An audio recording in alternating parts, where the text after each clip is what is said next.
بسم اللہ الرحمن الرحیم۔ معزز سامعین و ناظرین، السلام علیکم ورحمۃ اللہ وبرکاتہ۔ میں امید کرتی ہوں کہ آپ سب خیریت سے ہوں گے، خوشحال ہوں گے۔ میری دعا ہے کہ اللہ تعالیٰ آپ کو خوش اور آباد رکھے۔ آج کی میری اس ویڈیو کا موضوع ہے حضرت داؤد علیہ السلام کا واقعہ۔ حضرت داؤد کا واقعہ چونکہ ایک بہت بڑا واقعہ ہے تو میں اس واقعے کو 2 حصوں میں بیان کروں گی۔ آج کی ویڈیو میں صرف حصہ اول بیان کیا جائے گا، یعنی کہ پارٹ 1 بیان کیا جائے گا۔ اگر آپ چاہتے ہیں کہ آپ پارٹ 2 بھی دیکھنا چاہیں تو آپ کائنڈلی چینل کو سبسکرائب کر دیں، تاکہ جب میں کل پارٹ 2 اپلوڈ کروں تو آپ کو اس کا نوٹیفیکیشن بر وقت مل جائے اور آپ حضرت داؤد کے متعلق مکمل معلومات حاصل کر سکیں۔ تو ویڈیو کا موضوع ہے حضرت داؤد علیہ السلام کا واقعہ۔ آپ بنی اسرائیل کے ایک طاقتور بادشاہ اور نبی تھے۔ طالوت کی طرف سے جالوت سے لڑے، آپ نے جالوت کو قتل کر دیا اور اللہ نے آپ کو بادشاہی اور نبوت عطا کی۔ اللہ تعالیٰ نے آپ پر زبور نازل کی، نہایت پرتاثیر آواز لحن داؤدی بخشی اور پہاڑوں اور پرندوں کو حکم دیا کہ وہ بھی آپ کے ساتھ تسبیح کریں۔ اللہ نے آپ کے فرزند سلیمان کو ایک خاص علم عطا کیا تھا۔ قرآن نے آپ کو خلیفۃ الارض بھی کہا ہے۔ آپ سے قبل یہ اعزاز صرف آدم کو حاصل تھا۔ بائبل میں آپ کے مفصل حالات ملتے ہیں، لیکن بائبل کا ڈیوڈ داؤد نہیں ہے، بلکہ وہ صرف ایک بادشاہ تھا۔ بائبل کے مطابق خدا نے اس سے کلام کیا تھا، لیکن عام انسانوں کی طرح اس سے بھی خطا سرزد ہوئی۔ اس نے حتی ادریہ کی بیوی سے صحبت کی، جس سے وہ حاملہ ہو گئی۔ اس نے ادریہ کو جنگ میں جان بوجھ کر مروا دیا اور پھر اس کی بیوی سے شادی کر لی۔ اس کے اس فعل سے خداوند ناراض ہوا۔ مسلم مورخین و مفسرین نے بھی داؤد کے حالات تفصیل سے لکھے ہیں، جن کا بیشتر حصہ تھوڑے اختلاف کے ساتھ بائبل اور اسرائیلیات سے ماخوذ ہے۔ ان مورخین کے بقول زمانہ 1000 تھا۔ آپ اسرائیلی اسباط میں یہودا کی نسل سے تھے۔ باپ کا نام یسی تھا۔ اسلام و قرآن میں آپ کا ذکر قرآن مجید کی سورہ بقرہ، سورہ نساء، سورہ مائدہ، انعام، اسراء، انبیاء اور سبا میں آپ کا ذکر ہے۔ بنی اسرائیل کی رشد و ہدایت کے لیے تورات نازل کی جا چکی تھی، لیکن قوم شریعت موسوی کو فراموش کر کے راہ ہدایت سے بھٹک چکی تھی۔ اللہ نے راہ ہدایت کے لیے زبور نازل فرمائی۔ زبور کے لغوی معنوں میں سے ایک پارے اور ٹکڑے کے ہے۔ اس کا ایک مطلب شعر بھی ہے۔ زبور تختی یا کتاب لکھنے کے معنوں میں بھی استعمال ہوا ہے۔ عربی شاعری میں زبور اور زبر کتابت، کتاب اور تختی کے معنوں میں کئی جگہ استعمال ہوا ہے۔ بنی اسرائیل کی رشد و ہدایت کے لیے اللہ تعالیٰ نے داؤد علیہ السلام کو منتخب فرمایا اور انہیں زبور کا تحفہ عطا کیا۔ زبور حمد و ثناء کبریا سے معمور تھی۔ داؤد علیہ السلام کو ایک معجزہ یہ بھی عطا ہوا کہ آپ مکمل زبور کی تلاوت اتنی مختصر مدت میں کر لیتے تھے کہ جتنی دیر میں گھوڑے پر زین کسی جا سکتی ہے۔ یوں آپ کا یہ معجزہ حرکت زبان سے تعلق رکھتا ہے۔ داؤد علیہ السلام اللہ کے برگزیدہ نبی تھے۔ اللہ تعالیٰ نے حضرت داؤد علیہ السلام کو یہ معجزہ عطا کیا کہ جب آپ تلاوت فرماتے تو اس لحن کے باعث پرندے جانور تک وجد میں آ جاتے۔ اللہ تعالیٰ نے آپ کو ترتیل کا حکم عطا کیا تھا، جس کے باعث پہاڑ اور پرندے ان کی خوش الحان قرات میں آواز سے آواز ملا کر پڑھنے میں مجبور ہو جاتے۔ آپ کی آواز میں وہ نغمگی مٹھاس اور ایسا زیر و زم تھا کہ شجر و حجر سبھی کو متاثر کرتا۔ ہوا میں اڑتے ہوئے پرندے رک جاتے۔ اللہ تعالیٰ کے حکم سے پہاڑ بھی صبح شام ان کے ساتھ تسبیح کرنے پر مامور تھے۔ کائنات کا ہر ذرہ حمد و ثنا کرتا ہے، بے شک یہ ہم نہیں سمجھ سکے۔ صحیح حدیث میں ہے کہ ایک رات صحابی رسول ابو موسیٰ اشعری کی تلاوت کلام پاک کر رہے تھے۔ رسول کریم صلی اللہ علیہ وسلم دیر تک سنتے رہے، پھر خوش ہو کر فرمایا، آج مجھے لحن داؤد علیہ السلام کا کچھ حصہ مل گیا ہے۔ داؤد علیہ السلام سے پہلے بنی اسرائیل میں یہ سلسلہ قائم تھا کہ حکومت ایک خاندان اور نبوت و رسالت کسی دوسرے خاندان سے وابستہ ہوتی تھی۔ حضرت داؤد علیہ السلام کے عہد میں یہودا کا گھرانہ نبوت اور افراہم کا خاندان حکومت و سلطنت سے فراز تھا۔ شمویل کے عہد میں لوٹ مار اور حملہ آوروں کا زور بڑھتا ہی جا رہا تھا۔ حضرت بنی اسرائیل نے آپ علیہ السلام سے درخواست کی کہ آپ اپنے بیٹوں کے بجائے وہ شرائط بادشاہت پر پورے نہیں اترتے، کسی اور کو بادشاہ مقرر کر دیجیے جو ظالموں کا مقابلہ کرنے کی طاقت و قوت رکھتا ہو۔ بنی اسرائیل کے اصرار پر آپ نے طالوت نامی شخص کو بادشاہ مقرر کیا جو بہت بہادر جرئی تھا، جس نے نہایت سمجھداری سے مجاہدین کا انتخاب کیا جو دشمن سے مقابلہ کرنے کے لیے آگے بڑھا۔ ابھی مجاہدین میدان جنگ تک نہ پہنچے تھے کہ راستے میں ایک نہر آ گئی۔ گرمی کا موسم تھا، سبھی پیاسے ہو رہے تھے۔ طالوت نے اپنے مجاہدین کو صبر و برداشت اور ہمت حوصلہ آزمانے کی خاطر حکم دیا کہ کوئی بھی ایک چلو سے زیادہ پانی نہ پیے۔ چند ایک کے سوا سبھی نے حکم ادولی کی۔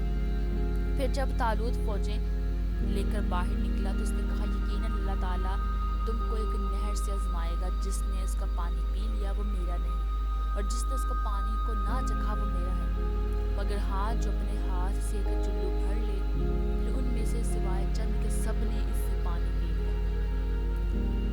لشکر میدان جنگ پہنچا، وہ جنہوں نے جی بھر کر پانی پیا تھا خود میں مقابلے کی طاقت نہ کر پائے۔ الگ ہو گئے کہ یہاں ان کا مقابلہ جالوت نامی بہت قوی و دیوہیکل شخص تھا۔ لشکر بھی اس کا بہت بڑا تھا۔ طالوت کے مٹھی بھر مجاہدین کو، جن کی تعداد 313 تھی، جالوت اور اس کے لشکر سے خوفزدہ ہونا چاہیے تھا، لیکن انہوں نے کہا کہ حق باطل پر غالب آتا رہا ہے۔ قلیل مجاہدین نے کفار کی کثیر تعداد پر فتح پائی ہے۔ فلسطین کا حکمران جالوت اپنی طاقت اور کثیر لشکر کے زعم میں بنی اسرائیل کو ہر صورت میں غلام بنانے پر تیار تھا۔ طالوت مقابلے کی سکت نہ رکھتا تھا اور پریشان تھا۔ مجلس مشاورت بلائی گئی اور وہاں پر یہ تجویز منظور کی گئی کہ بنی اسرائیل کا جو نوجوان جالوت سے مقابلہ کر کے اسے ہلاک کرے گا، اسے نہ صرف نصف سلطنت کا مالک بنا دیا جائے گا، بلکہ سردار طالوت اپنی خوبصورت بیٹی انیاہ کی شادی بھی اس سے کر دیں گے۔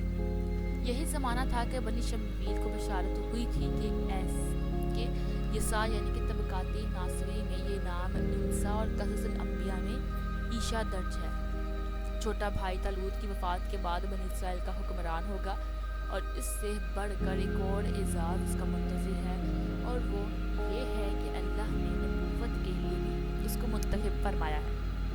حضرت داؤد علیہ السلام مستقبل کے اس خوبصورت لیکن ذمہ دار دور سے بے خبر جنگلوں میں بھیڑ بکریاں چراتے تھے، اور ساتھ ساتھ اپنے دل پسند مشغلے میں بھی مشغول رہتے۔ حضرت داؤد علیہ السلام فلاں کھنچان چلانے میں مہارت رکھتے تھے، اور ان کے پاس ہمہ وقت ایک لاٹھی، فلاخن اور ایک تھیلی میں چھوٹے چھوٹے پتھر ہوا کرتے تھے۔ ان کے فنی نشانہ بازی میں مہارت کا علم بنی اسرائیل کو بھی تھا، اور وہ کہا کرتے تھے کہ داؤد علیہ السلام کے فلاخن کا نشانہ بننے والی چیز ریزہ ریزہ ہو جاتی ہے۔ ان کی بہادری کے قصے بھی مشہور تھے۔ یہ بات بھی عام تھی کہ وہ جنگل میں شیر پر سواری کیا کرتے تھے۔ ایک روز وہ بکریوں کو لے کر جنگل کی طرف جا رہے تھے کہ ایک پتھر سے آواز آئی، اے داؤد، میں وہ پتھر ہوں جس سے ہارون علیہ السلام نے اپنے دشمن کو قتل کیا تھا، مجھے اٹھا لیجئے، میں کسی دن آپ کے بھی کام آؤں گا۔ حضرت داؤد علیہ السلام کی حیرت فطری امر تھا، بہرحال وہ پتھر کی فرمائش رد نہ کر سکے اور اسے اٹھا کر اپنے تھیلے میں ڈال لیا۔ اسی راستے پر چند قدم چلے ہوں گے کہ ایک اور پتھر نے صدا دی، میں موسیٰ علیہ السلام کا پتھر ہوں، میں وہ پتھر ہوں جس نے انہوں نے اپنے اور اپنے خدا کے دشمن کو ہلاک کیا تھا، مجھے اٹھا لیجئے، کسی روز میری ضرورت آپ کو بھی پڑ سکتی ہے۔ حضرت داؤد علیہ السلام حیرت زدہ تھے کہ ایک عرصے سے ان کا جنگل میں آنا جانا لگا رہتا ہے، لیکن کبھی ایسا نہ ہوا جو کچھ آج ہو رہا ہے۔ اسی فکر میں وہ چلے جا رہے تھے کہ ایک اور پتھر کی آواز نے انہیں رکنے پر مجبور کیا۔ کچھ آواز اس طرح کی کہ اے داؤد علیہ السلام، میں اللہ کے نبی داؤد علیہ السلام کا پتھر ہوں، میں ہی وہ پتھر ہوں جس سے آپ جالوت کا خاتمہ کر کے سلطنت ہی نہیں نبوت کے بھی حقدار ہوں گے۔ آپ پر حیرت و استجاب کی کیفیت تو یقیناً طاری تھی، لیکن آپ خوف زدہ نہ تھے۔ آپ نے وہ تیسرا پتھر بھی اٹھا کر اپنے تھیلے میں ڈال لیا۔ ابھی وہ پتھر بقیہ دو پتھروں سے ٹکرایا ہی تھا کہ داؤد علیہ السلام کے دیکھتے ہی دیکھتے تینوں پتھر ایک دوسرے میں ضم ہو کر ایک بڑے پتھر کی شکل اختیار کر گئے۔ حضرت داؤد علیہ السلام ان معجزوں سے اندازہ لگا چکے تھے کہ اللہ نے ان کے سپرد کوئی اہم ذمہ داری لگا دی ہے۔ اس تحریر کی فضا کو قائم ہوئے زیادہ دیر نہ ہوئی تھی کہ بادشاہ طالوت کی جانب سے کی جانے والی پیشکش کی آواز ان کے کان میں پڑی۔ منادی کرنے والا ایک ہی اعلان بار بار دہرائے جا رہا تھا۔ اعلان سنتے ہی انہیں پتھروں کی گفتگو یاد آئی اور وہ فوراً ہی بادشاہ کے دربار میں حاضر ہوئے اور اسے بتایا کہ میں ہی وہ نوجوان ہوں جو جالوت کو قتل کر کے اس کا سر آپ کے قدموں میں لا رکھے گا۔ ہاں، آپ کو بھی اپنے وعدے کا پاس کرنا ہوگا۔ داؤد علیہ السلام کے لہجے میں ایسی فیصلہ کن قوت موجود تھی کہ بادشاہ کو یقین ہو گیا کہ یہ شخص جو کہہ رہا ہے ضرور کر دکھائے گا۔ اس نے مجھے اپنا وعدہ یاد ہے، تم جہاد کی تیاری کرو۔ بنی اسرائیل اور جالوت کی فوج ایک وادی میں جمع ہو رہی تھی۔ جالوت کا عظیم لشکر اور جنگی ساز و سامان اور گھوڑوں کی تعداد طالوت کے لشکر کی ہمت پست کرنے کے لیے کافی تھی، کیونکہ اب جیسے کہ اتنی بڑی تعداد دیکھ کر جالوت کی جو فوج تھی ان کا جو حوصلہ تھا وہ خود ہی پست ہو گیا۔ لیکن طالوت اپنے مجاہدین کی ہمت بڑھا رہا تھا، انہیں موٹیویٹ کر رہا تھا کہ ممکن ہے کہ ہم کم تعداد میں بھی مجاہدین کے ساتھ اپنی جنگ لڑ سکتے ہیں اور جنگ کو فتح بھی کر سکتے ہیں۔ جالوت طالوت کے مقابلے میں کم عمر بھی تھا، قد آور بھی اور زبردست ڈیل ڈول کا مالک بھی۔ اس کا سارا جسم پیتل کی زرہ نے محفوظ کر رکھا تھا، سر پر بھی پیتل ہی کا مضبوط خود پہن رکھا تھا۔ اس کے پورے جسم میں صرف آنکھیں ہی کھلی نظر آ رہی تھیں، باقی تمام جسم دھاتوں کے نہ ٹوٹنے والے حصار میں قید تھا۔ جالوت کے قد و قامت اور لباس کی تفصیل کچھ یوں بتائی جاتی ہے کہ اس کا قد 6 ہاتھ اور 1 بالشت تھا، اور اس کے سر پر پیتل کا خود تھا اور وہ پیتل ہی کی زرہ پہنے ہوئے تھا جو تول میں 5000 پیتل کی مسکال کے برابر تھا، اور اس کی ٹانگوں پر پیتل کے 2 ساک پوش تھے اور اس کے دونوں شانوں کے درمیان پیتل کی ایک برچھی تھی۔ اس کے بھالے کی چھڑا ایسی تھی جیسے جلاہے کا شہیتر اور اس کے نیزے کا پھل 600 مسکال لوہے کا تھا۔ میدان جنگ پہنچ کر جالوت نے للکارا، کوئی ہے جو میرا مقابلہ کرنے کی جرت کرے اور مجھے ہلاک کر کے اپنے بادشاہ کی طرف سے اعلان کیے گئے انعام کا حقدار ٹھہرے۔ جالوت کا حلیہ اور پھر اس کی دبنگ بھاری آواز کسی میں اس للکار کا جواب دینے کی جرت نہ تھی۔ جالوت نے چند مرتبہ اپنی بات دہرائی اور جواب نہ پا کر اکرتا ہوا واپس ہوا۔ یہی وہ لمحہ ہے کہ طالوت کے لشکر میں ہلچل پیدا ہوئی۔ لشکر کی پچھلی صفوں سے ایک نوجوان جس کا جسم زرہ سے آزاد اور سرکھول سے بے نیاز تھا سامنے آیا اور جالوت کو للکارا۔ جالوت اس نوجوان کو دیکھ کر ہنسا، کیا میں کوئی کتا ہوں جو تو ایک لاٹھی لیے میرے مقابل آیا ہے؟ داؤد علیہ السلام کا جواب یہی تھا کہ ہاں، میرے نزدیک تیری حیثیت ایک کتے سے زیادہ نہیں ہے، تیرے لیے میری یہ لاٹھی کافی ہے۔ جالوت کا غصے سے پاگل ہو جانا انہونی بات نہ تھی۔ اس نے بہت برا بھلا کہنا شروع کیا۔ حضرت داؤد علیہ السلام اطمینان سے سنتے رہے۔ وہ جانتے تھے کہ حق کی باطل پر فتح انہی کے مقدر میں لکھی جا چکی ہے۔ خود پر اعتماد اور اللہ پر یقین نے انہیں جرت عطا کی۔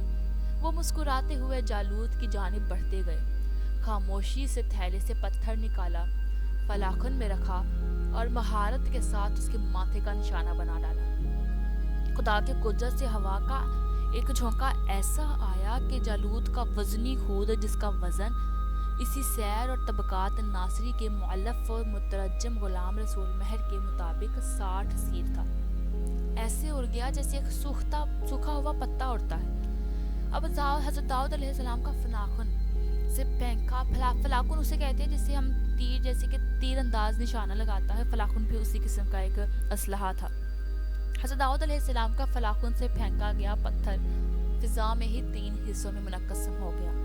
2 ٹکڑے دائیں بائیں جانب سے نکلے اور تیسرا عین پیشانی کے درمیان میں لگا۔ پیشانی چیر کر دوسری جانب سے نکل گیا۔ جالوت کے گھوڑے سے گرتے ہی حضرت داؤد علیہ السلام نے اس کا سر تن سے جدا کیا اور طالوت کے پاس لے گیا۔ یعنی جالوت کے دعووں کا پول کھلنے میں لمحہ بھر نہ لگ سکا۔ میں امید کروں گی ناظرین کہ آپ کو حضرت داؤد علیہ السلام کے واقعے کا پارٹ 1 پسند آیا ہوگا، اور اگر آپ پارٹ 2 بھی جلد از جلد دیکھنا چاہتے ہیں تو آپ چینل کو سبسکرائب کر دیں اور بیل آئکن کو تو لازمی پریس کیجیے گا، تاکہ میں جب پارٹ 2 اپلوڈ کروں تو آپ کو اس کا بر وقت نوٹیفیکیشن مل جائے۔